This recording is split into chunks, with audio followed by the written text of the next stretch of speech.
पिंपरी चिंचवडमध्ये 2012 मध्ये झालेल्या महापालिका निवडणुकीत काँग्रेसला 14 तर मनसेला 4 जागांवर यश आलं होतं। आता शहरात 2017च्या निवडणुकीचे वारे वाहत आहेत। राष्ट्रवादीचे सर्वेसर्वा अजित पवार यांनी निवडणुकांची सूत्र हाती घेतली आहेत। मिळेल तेव्हा ते शहराचा दौरा करतायत। भाजपनेही राष्ट्रवादीवर भ्रष्टाचाराचे आरोप करून वातावरण चांगलंच तापवलंय। सध्या शहरात या दोन पक्षातच रस्सीखेच सुरू आहे। त्यामुळे काँग्रेस आणि मनसेसाठी मात्र ही अस्तित्वाची लढाई असणार आहे।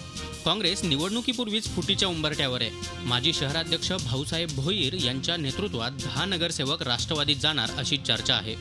त्यामुळे आगामी निवडणुकीत पक्षाला 2 आकडी संख्या तरी गाठता येणार का अशी शंका उपस्थित केली जाते। असं असलं तरी विद्यमान शहराध्यक्ष मात्र यशाचा दावा करतायत। जेव्हापासून या महापालिकेमध्ये काँग्रेस पक्ष प्रत्येक निवडणुकीमध्ये आपलं अस्तित्व ठेवून आहे, त्यामुळे यापुढील काळामध्ये सुद्धा काँग्रेस पक्ष हा स्वतःचं अस्तित्व टिकून राहील आणि मला खात्री आहे की या निवडणुकीमध्ये सुद्धा काँग्रेस पक्ष हे दैदिप्यमान यश संपादित केल्याशिवाय राहणार। मनसेचे 4 पैकी 2 नगरसेवक आधीच पक्षाच्या बाहेर पडलेत, तर गटनेते अनंत कोऱ्हाळे पक्ष बदलण्याच्या मनस्थितीत आहेत। शहराध्यक्ष मात्र जोरदार लढाईची भाषा करतायत। पिंपरी चिंचवड शहरामध्ये नवीन महिला वर्ग आणि पुरुष वर्ग जोमाने पक्षामध्ये प्रवेश करण्यासाठी इच्छा दर्शवत आहे।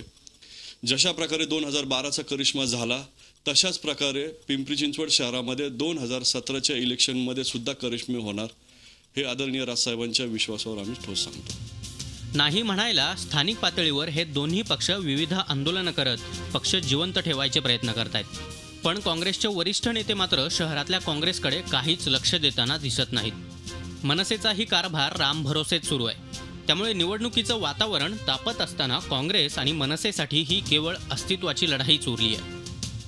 काँग्रेस आणि महाराष्ट्र नवनिर्माण सेनेच्या अध्यक्षांनी कितीही दावा केला तरी वरिष्ठ नेत्यांची असलेली उदासीनता आणि शहरामध्ये पक्षांचा घटत चाललेला जनाधार यामुळे मनसे आणि काँग्रेसला आगामी महापालिका निवडणुकांमध्ये अस्तित्वासाठीच झगडावं लागणार अशी स्थिती सध्या तरी दिसते। व्हिडिओ जर्नलिस्ट कृष्णा पांचाळसह Kailaspuri, Zee media, Pimpri Chinchwad. Zee 24 तास रहा एक पाऊल पुढे।